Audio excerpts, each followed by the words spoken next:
Alléluia. Ça fait longtemps que je vous ai vu. Ça m'a paru presque une éternité. Alléluia. On n'a pas besoin de s'absenter longtemps de la tribune, car déjà on a envie de paniquer. Ça fait ça quasiment tous les pasteurs. Alléluia. Précieux Jésus. On ne s'habitue jamais. Il faut garder l'oreille à l'écoute du Seigneur. Voilà un mois au moins, j'avais commencé une étude sur les couronnes du chrétien. Et je l'ai fini pendant mes vacances. On prend des vacances, mais pas avec le Seigneur. Ça fait que là, elle est prêt. Mais c'est une étude, je vous avertis, là, c'est une étude. Alors, on va voir quelques références, mais on ne peut pas aller en profondeur. On pourrait, à chaque couronne, on pourrait emmener un enseignement complet. Là. Mais là, c'est juste un survol qu'on fait ce matin sur les couronnes du chrétien. Alors, on va aller dans Apocalypse. Apocalypse au chapitre 4. On ne lira pas tout le chapitre, ni le 5, là, mais c'est très bon à lire à la maison. Hein. Alors, au verset 4, on va lire aussi le verset 10 et 11. Autour du trône, je vis 24 trônes. Et sur ces trônes, 24 vieillards assis, revêtus de vêtements blancs, et sur leur tête des couronnes d'or. Au verset 10, les 24 vieillards se prosternèrent devant celui qui est assis sur le trône. Et ils adorent celui qui vit au siècle des siècles.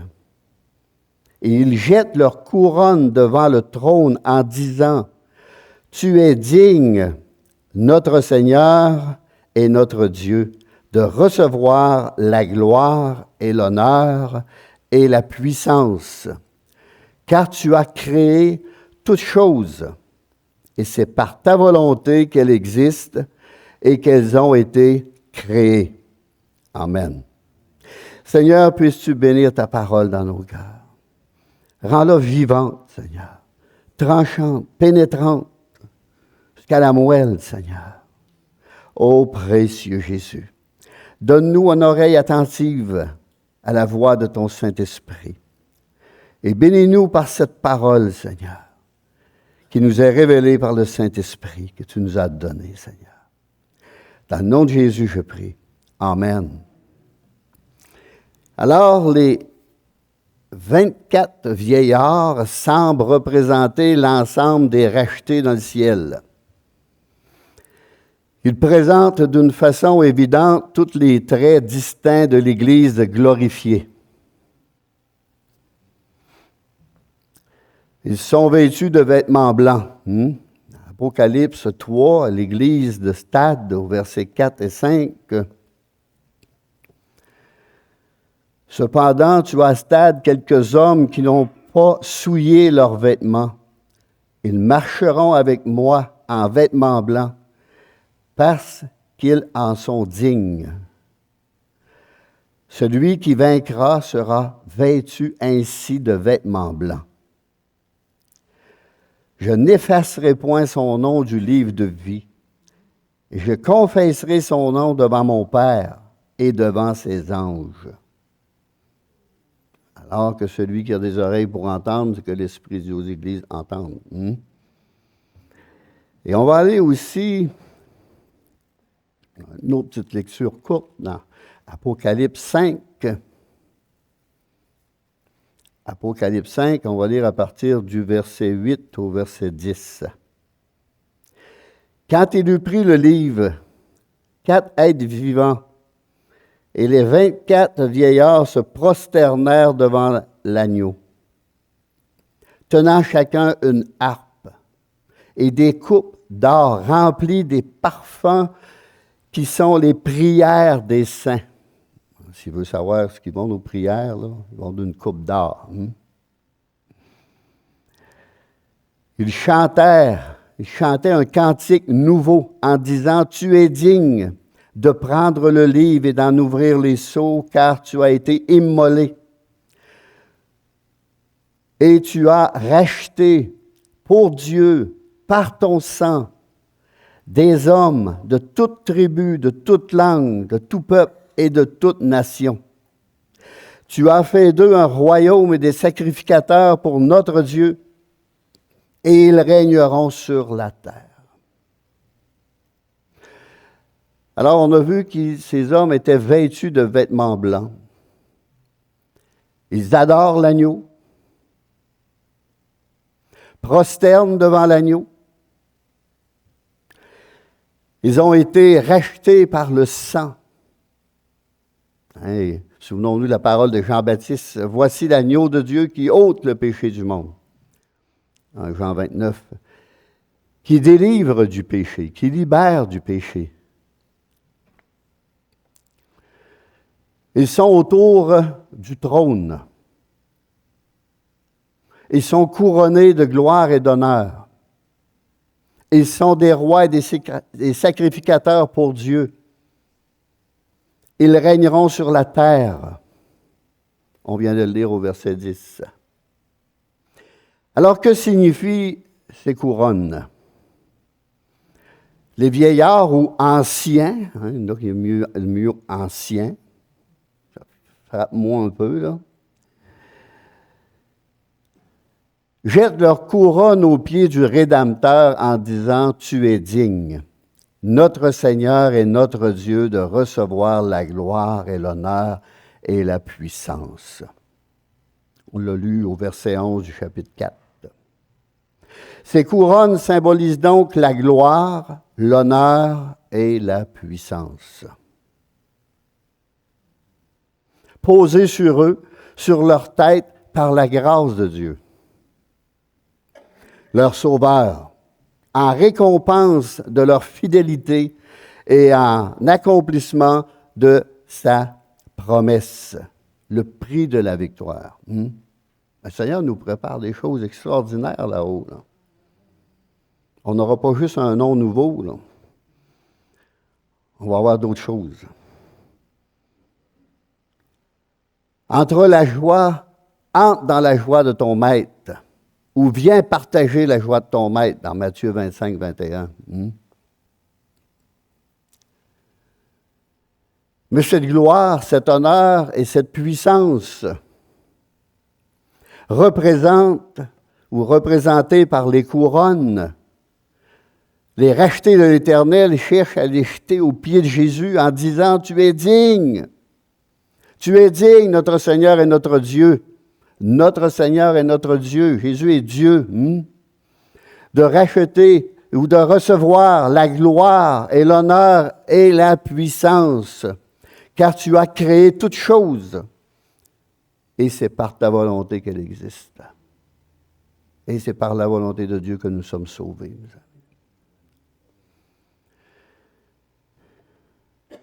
Tout lui revient pleinement. Tout lui revient pleinement.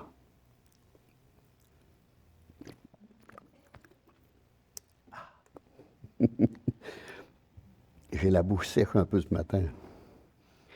Ça fait du bien. Alors,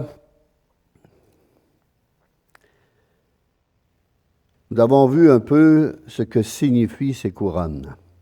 Mais que sont ces couronnes? Que sont ces couronnes? Et comment les gagner?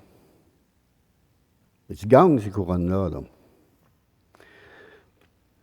Premièrement, une couronne incorruptible. Une couronne incorruptible. Et pour cela, il faut aller dans 1 Corinthiens 9, 25. 1 Corinthiens 9, 25. Et c'est Paul ici qui parle. Il dit, tous ceux qui combattent s'imposent toute espèce d'abstinence.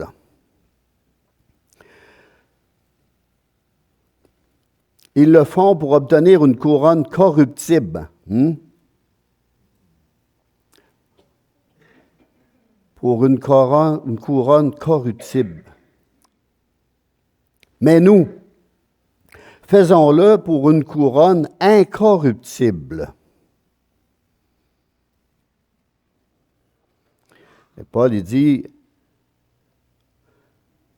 au verset 26, « Moi donc, je cours non pas comme à l'aventure, je frappe non pas comme dans l'air. » Et au verset 25, « Mais je traite durement mon corps, et je le tiens assujetti, de peur d'être moi-même rejeté après avoir prêché aux autres. » Voyez-vous la crainte que Paul avait de Dieu? Tout ce qu'il faisait, il faisait de bon cœur et pour le Seigneur. Alors, beaucoup de renoncements personnels étaient acceptés par les coureurs olympiques pour gagner la gloire et l'honneur d'être coiffés d'une couronne de laurier qui, en quelques heures, fanait et desséchait. Juste en quelques heures.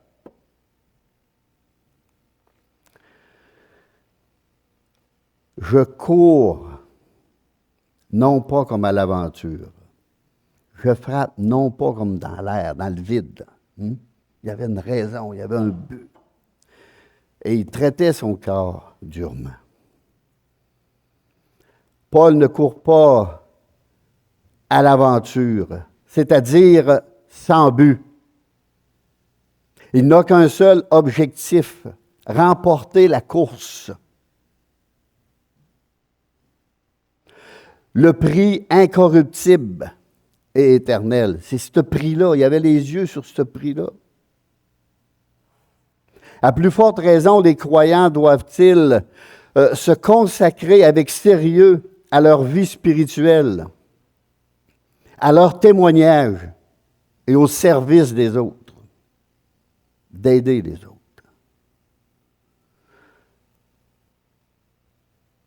Au verset 27, « Mais je traite durement mon corps, et je le tiens assujetti, de peur d'être moi-même rejeté et avoir prêché, après avoir prêché aux autres. »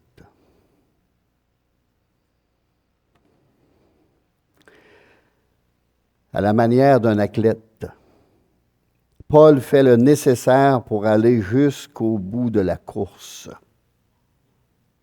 La discipline qu'il s'impose montre qu'il prend son appel, son ministère au sérieux. Il prêche, il enseigne, il va d'une église à l'autre, les exhortant à marcher dans les voies de Dieu avec persévérance. Il est toujours actif dans le service de Dieu d'une manière ou d'une autre, nuit et jour. Dans 1 Thessaloniciens 2, 29.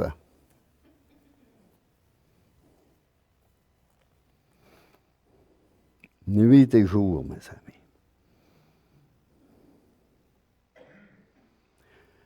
Nous le voyons écrit au tableau. Paul tient son corps assujetti et le traite en esclave. Il maîtrise ses désirs coupables. Il ne se laisse pas aller dans n'importe quoi. Il dit, ses pensées sont contrôlées. Il contrôle ses pensées. Il rejette tout ce qui est mal, tout ce qui ne vient pas de Dieu, tout ce qui n'est pas bon, il le rejette tout de suite. Et c'est ce qu'il faut faire. Parce que l'ennemi nous en souffle des pensées. Mais lorsqu'on a une connaissance biblique, on sait si c'est Dieu qui la souffle ou si c'est l'ennemi. Et quand c'est l'ennemi, on ferme nos oreilles à cela. On le rejette, on le repousse. Dans Galates 5, 24, ceux qui sont à Jésus-Christ ont crucifié la chair avec ses passions et ses désirs. Êtes-vous encore rempli de passion et de désir? Moi, en vieillissant, ça part. Laissez-moi vous dire qu'avec l'âge, ça part à plein. Ça meurt même.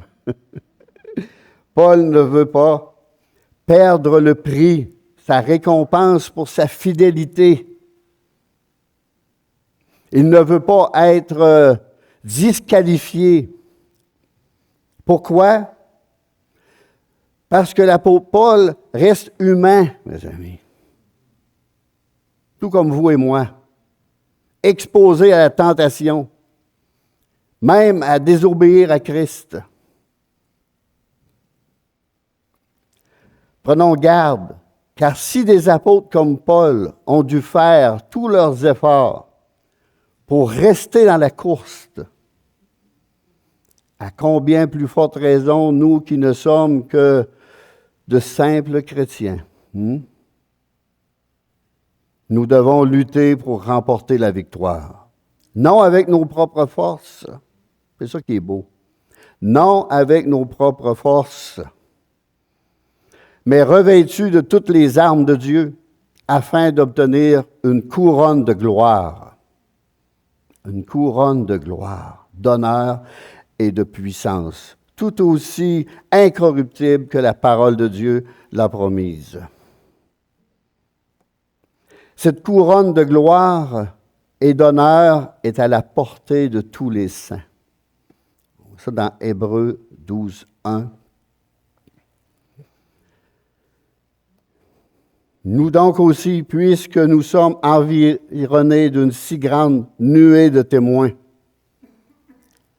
rejetons tout fardeau et le péché qui nous enveloppe si facilement. On pourrait quasiment dire un amen à ça. Ça, c'est la plus grande vérité. Et courons avec persévérance dans la carrière qui nous est ouverte. On peut même lire 2 et 3. Ayant les regards sur Jésus, le chef et le consommateur de la foi, qui, en vue de la joie qui lui était réservée, a souffert la croix, méprisé l'ignominie, et s'est assis à la droite du trône de Dieu. Considérez en effet celui qui a supporté contre sa personne une telle opposition de la part des pécheurs, afin que vous ne vous lassiez point, l'âme découragée. Même dans les temps difficiles, les temps de persécution, il ne faut pas avoir l'âme découragée, mes amis. Il faut penser à où Jésus a passé. Et on sait que le Seigneur veut nous donner la grâce et la force. Il y a une autre couronne, une couronne de vie. On a aussi la couronne de vie. Dans Jacques 1,12, Jacques 1,12,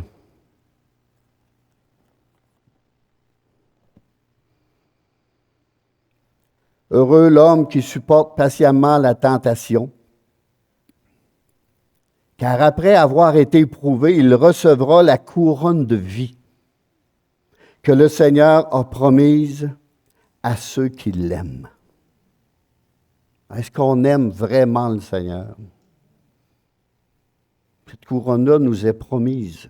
Mais il faut aimer le Seigneur à ceux qui l'aiment.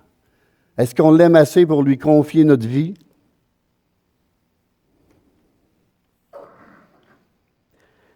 Alors, nous pouvons avoir la vie par la foi en Jésus-Christ, sans jamais avoir la couronne de vie, mes amis.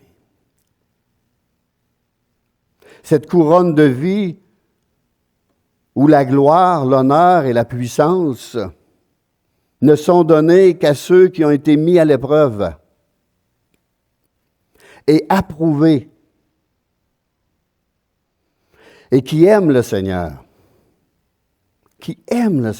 malgré tout, malgré toutes sortes d'épreuves, toutes sortes de circonstances malheureuses. même dans la maladie, qui gardent les yeux fixés sur Jésus et qui aiment le Seigneur de tout leur cœur. La fidélité à Dieu au temps de l'épreuve, qui révèle un amour sincère et entier pour lui. Et lorsque nous sommes éprouvés, mes amis, on est testé. On est testé comme Job a été testé dans sa foi et dans son amour pour le Seigneur. Enlève-lui tout ce qu'il a, puis il va te maudire. Dieu a donné la permission. Que l'Éternel soit béni éternellement. Enlève-lui la santé. Que l'Éternel soit béni éternellement. Maudit Dieu et meurt. Tu parles en insensée femme. Exactement les paroles de Satan. Il s'est servi de ce que Job aimait le plus. Autrement, ça n'aurait pas fait mal, se faire dire ça par un païen. Passe 100 pieds par-dessus la tête. Mais quand c'est quelqu'un qu'on aime beaucoup, qui aime le Seigneur, ouch.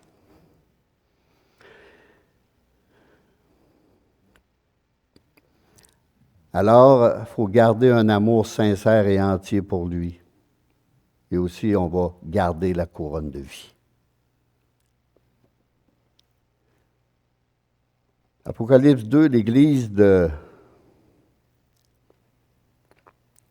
Smyrne, au verset 10.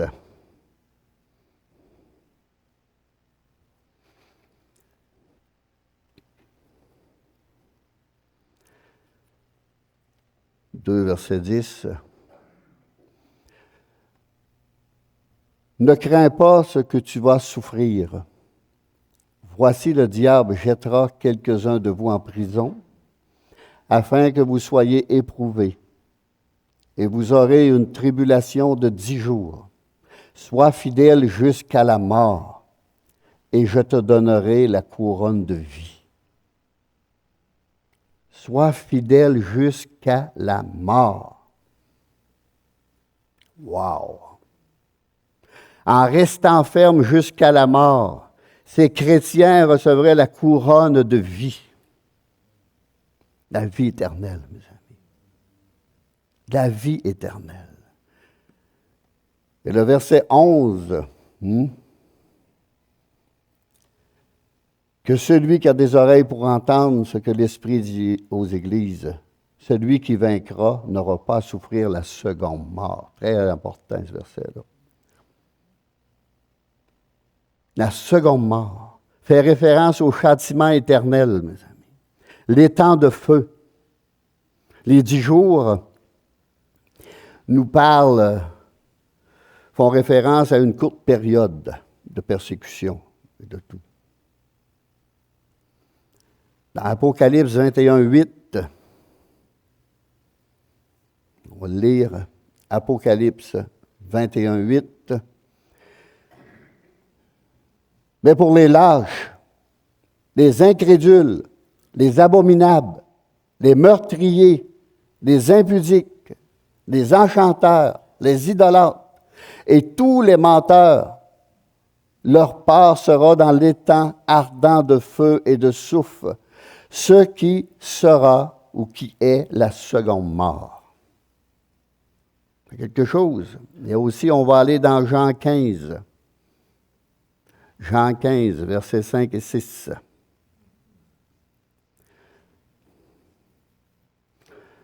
Jean 15, versets 5 et 6.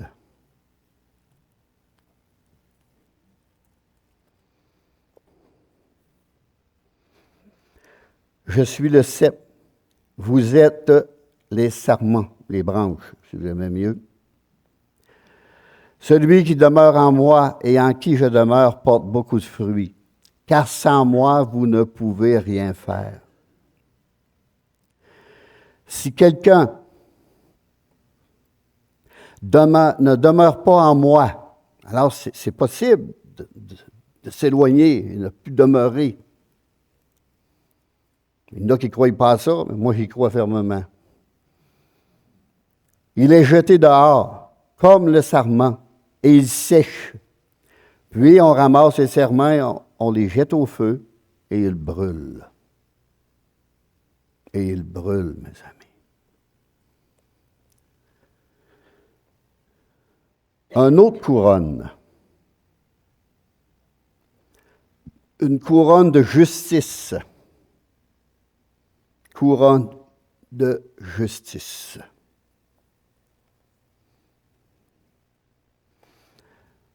On va aller dans 2 Timothée,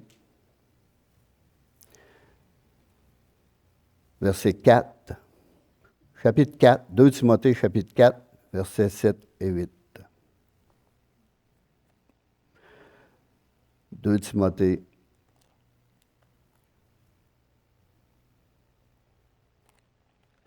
chapitre 4, versets 7 et 8. J'ai combattu le bon combat. J'ai achevé la course. J'ai gardé la foi. Désormais, la couronne de justice m'est réservée. Le Seigneur, le juste juge, me la donnera dans ce jour-là. Et non seulement à moi, mais encore à tous ceux qui auront aimé son avènement. Paul est resté fidèle à son Seigneur et à l'Évangile qui lui a été confié. L'Esprit lui rend témoignage que l'approbation de Dieu et la couronne de justice l'attendent dans le ciel, mes amis. Dieu a préparé dans les cieux des récompenses pour tous ceux qui gardent la foi en la justice. 2 Corinthiens 5, 10.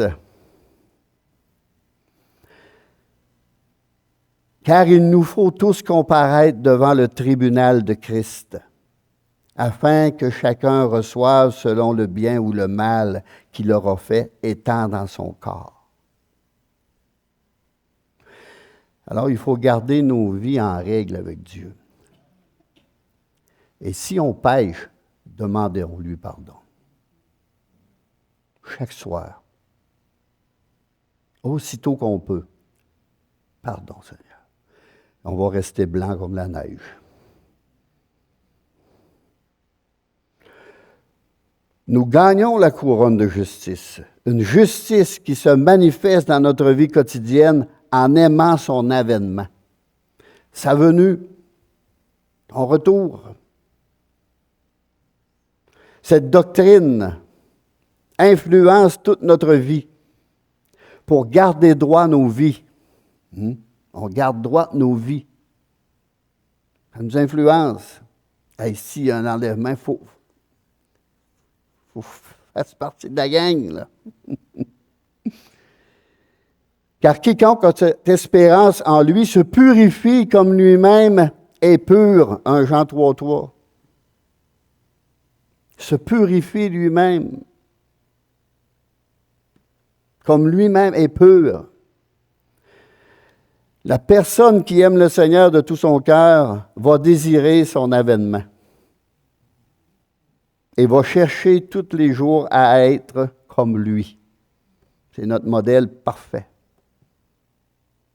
Beaucoup n'aiment pas son avènement pour la simple raison que leurs vies ne sont pas droites. Alors le Seigneur, reviens pas tout de suite, pas près du tout. Là. Plus tard. Reviens pas. Là. 2 Timothée 3.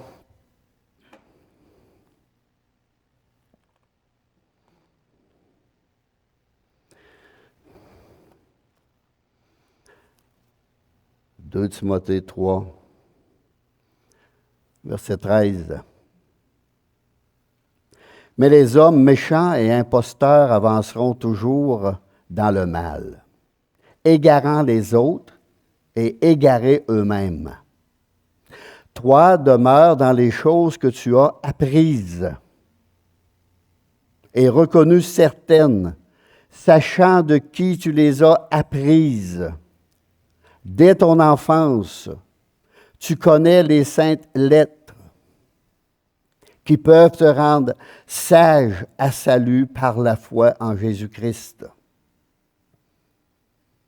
Faites attention à toutes les nouveautés, les nouvelles affaires, les nouvelles révélations, les nouvelles...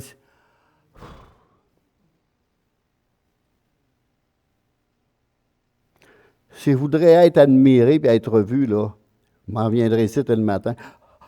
J'ai eu une révélation extraordinaire. J'ai monté au ciel.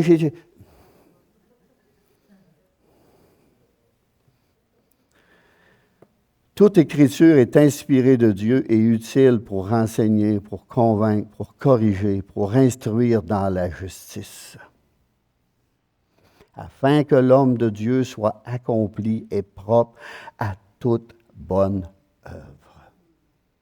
Mais il y en a qui s'en fichent de ça. Il y en a qui ne vont pas avec ça, ces passages-là. Puis ils apportent n'importe quoi, n'importe comment. Ceux qui ne seront pas propres ne recevront pas dans ces jours-là la couronne de gloire, d'honneur et de puissance, qui est réservée à ceux qui ont des vies, les vies, dont les vies ont été droites, honnêtes, vraies, sincères, dans l'espoir et pour l'amour de sa venue. Ces gens n'ont pas connu cet amour pressant dans leur vie spirituelle ou leur histoire spirituelle terrestre. Ils ne pourront donc pas en goûter les fruits non plus. C'est quelque chose de très sérieux, la parole de Dieu. Ça a toujours été une question de vie ou de mort. Toujours. Et ça restera une question de vie ou de mort. Une autre couronne, une couronne de joie. Dans 1 Thessaloniciens, chapitre 2,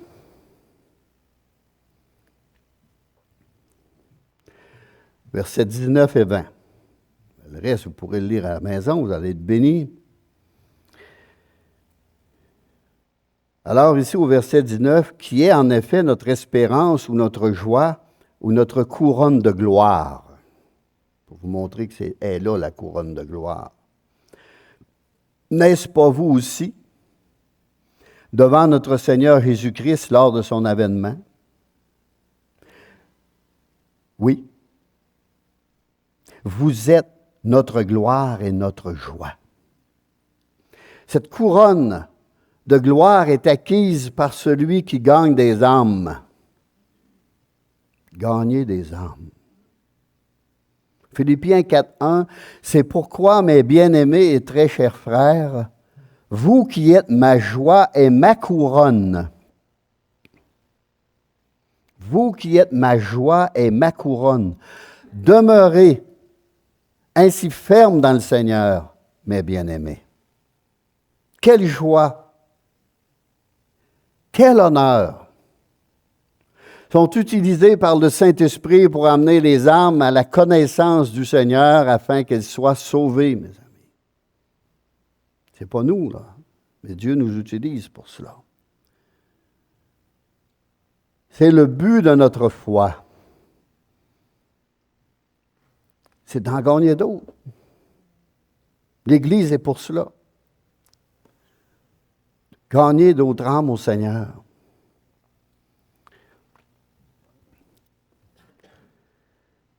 On est gardé par la foi pour le salut. Pas seulement pour notre salut, le salut des autres. 1 Pierre 1,5.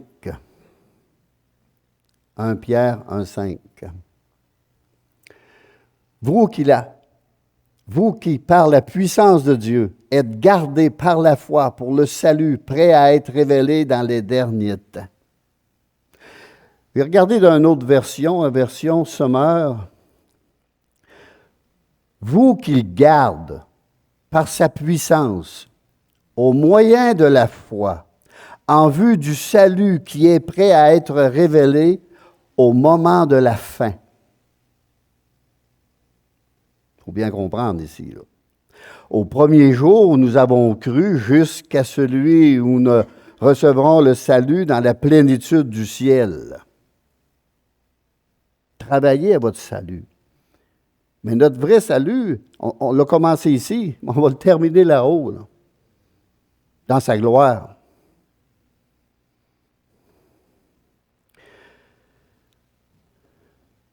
Le salut dans sa plénitude au ciel. Nous sommes gardés en la puissance de Dieu. En 1 Corinthiens 8, il vous affermira aussi jusqu'à la fin pour que vous soyez irréprochables au jour de notre Seigneur Jésus-Christ. Mais sans la foi, nous n'obtiendrons ni salut, ni héritage, mes amis. Notre salut sera révélé dans les derniers temps lorsque Christ viendra ou reviendra. Notre salut commence déjà sur la terre, mais il atteindra sa plénitude au ciel. Seulement au ciel, mes amis. Là, il va atteindre sa plénitude. Là, on va comprendre comme il faut. Là, on va voir comme il faut. Là, on va être dans sa gloire.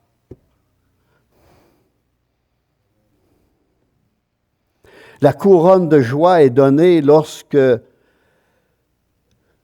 le gagneur d'âme et l'âme gagnée se retrouvent ensemble en présence du Seigneur Jésus-Christ lors de sa venue. Imaginez. On a gagné un homme sur la terre. Il part avant nous, il se retrouve au ciel, on meurt, on le retrouve. Ah! Quelle joie! Quelle joie! Merci de m'avoir témoigné. Merci de m'avoir parlé de Dieu. Merci! Sans toi, je ne serais pas ici. Et sans Jésus non plus, mais on a une part à faire. On a une part. Puis ça va être notre récompense, mes amis, notre joie. Imaginez la joie de ces retrouvailles. Une autre couronne, une couronne de gloire.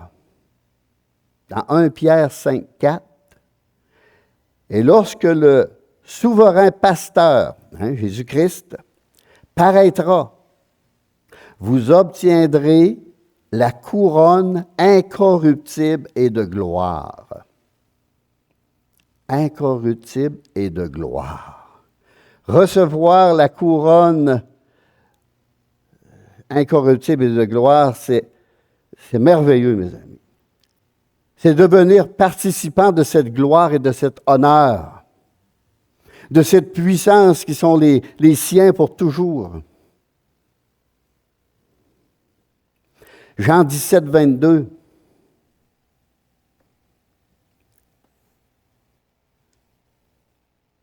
Je leur ai donné la gloire que tu m'as donnée, afin qu'ils soient un comme nous sommes un. La gloire de Christ, c'était sa vie de service et la mort sur la croix pour le rachat de l'humanité. De même, la gloire du croyant consiste à servir dans l'humanité. Dans l'humilité, il faut prendre une gorgée d'eau et la bouche sèche,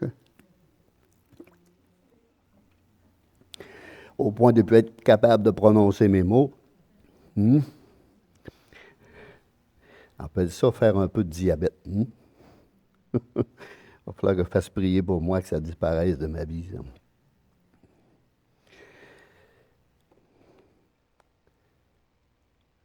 Dans l'humilité et à porter sa croix.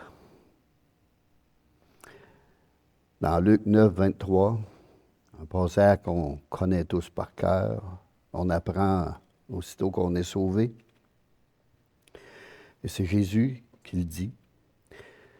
Il dit à tous, si quelqu'un veut venir après moi, qu'il renonce à lui-même, qu'il se charge chaque jour de sa croix et qu'il me suive. Alors nous serons comme lui lorsqu'il apparaîtra, lui, le souverain pasteur, couronné de gloire, d'honneur et de la vie éternelle. Et de toute sa puissance, mes amis. Voyons maintenant comment ces couronnes furent-elles employées.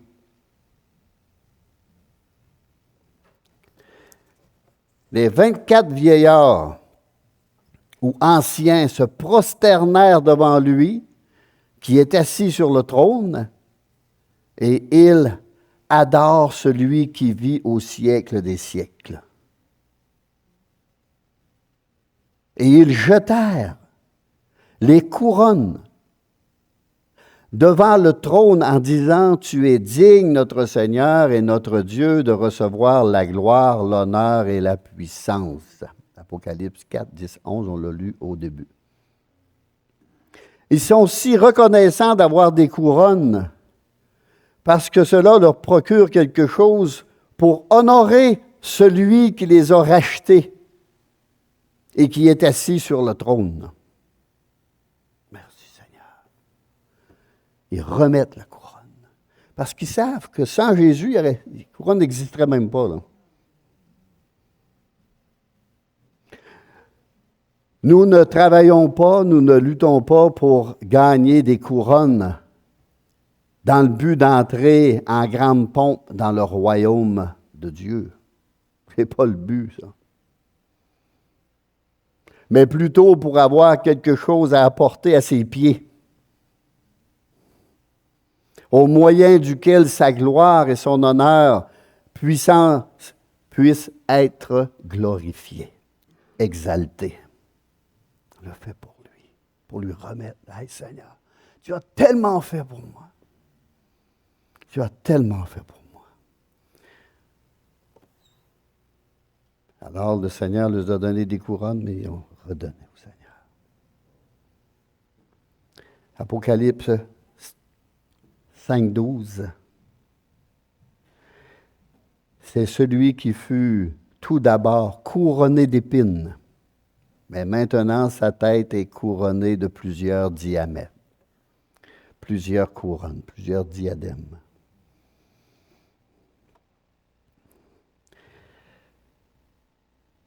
Apocalypse 19, verset 11. Puis je vis le ciel ouvert et voici parut un cheval blanc. Celui qui le montait s'appelle Fidèle et Véritable. Et il juge et combat avec justice. Et au verset 12, ses yeux étaient comme une flamme de feu. Sur sa tête étaient plusieurs diadèmes. Et au verset 13, son nom est la parole de Dieu. Son nom est la parole de Dieu. Jésus est la parole de Dieu. C'est ce que le Seigneur nous prépare, mes amis. Une couronne incorruptible. Une couronne de vie. Une couronne de justice. Une couronne de joie. Et une couronne de gloire. Tout cela est pour nous. Si nous restons fidèles jusqu'à la mort. L'importance de rester fidèle, mes amis. On aurait pu aller dans beaucoup d'autres détails, mais c'est juste un survol. Alors, vous lirez à la maison ce qui concerne ces choses et vous allez dire, ça vaut la peine. Ça vaut la peine. Les trésors terrestres, là, ça ne vaut rien à comparer de tout ce trésor céleste. Et ça va être pour l'éternité, mes amis. L'éternité, là, ça n'a pas de fin. Des fois, on a de la misère à s'imaginer l'éternité. Mais j'avais entendu un prédicateur dire, un oiseau viendrait chercher un grain de sable, à tous les 1000 ans, il aurait fini de charroyer la terre, puis l'éternité viendrait de commencer. Pour nous dire comment que c'est immense, c'est grand. Courbons nos têtes. Seigneur Jésus, nous avons vu dans ta parole des choses glorieuses et merveilleuses. Merci pour notre salut. Merci pour cette maison que tu nous prépares et toutes ces choses que tu nous prépares et toutes ces couronnes, Seigneur. Ô précieux Jésus, précieux Jésus. Renforcis notre amour pour toi, Seigneur. Renforcis encore notre amour pour toi. Notre persévérance, notre foi.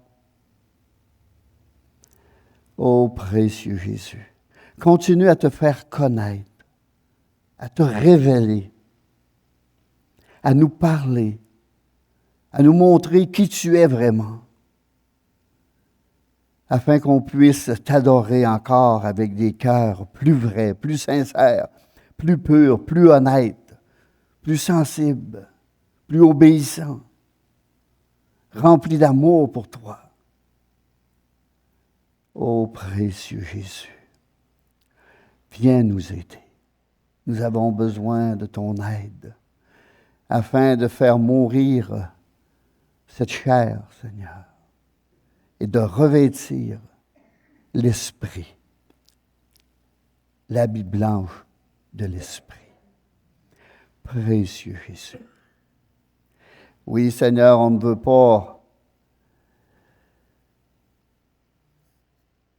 essayer d'aller au ciel sans avoir revêti cet habit blanche, Seigneur, cet habit de noces. Il y a une parabole qui dit que cet homme a été jeté dehors, loin de toi, loin de ta présence. Tu nous gardes, Seigneur, et notre prière, c'est que tu puisses nous garder jusque dans l'éternité. Garder le dépôt de notre vie que nous avons mis à tes pieds, Seigneur. Et merci pour ce sceau que tu as mis sur nos vies, ce sceau du Saint-Esprit que nous pouvons renier. Nous ne pouvons pas renier cela, Seigneur. Cette transformation, ce changement, d'avoir passé des ténèbres à ton admirable lumière, du mensonge à la vérité. Ô précieux Jésus, merci pour la connaissance que tu nous donnes par la puissance de ton Saint-Esprit. Quel salut merveilleux! Tout cela est immense. Alors j'inviterai le conducteur de chant à venir terminer par un chant.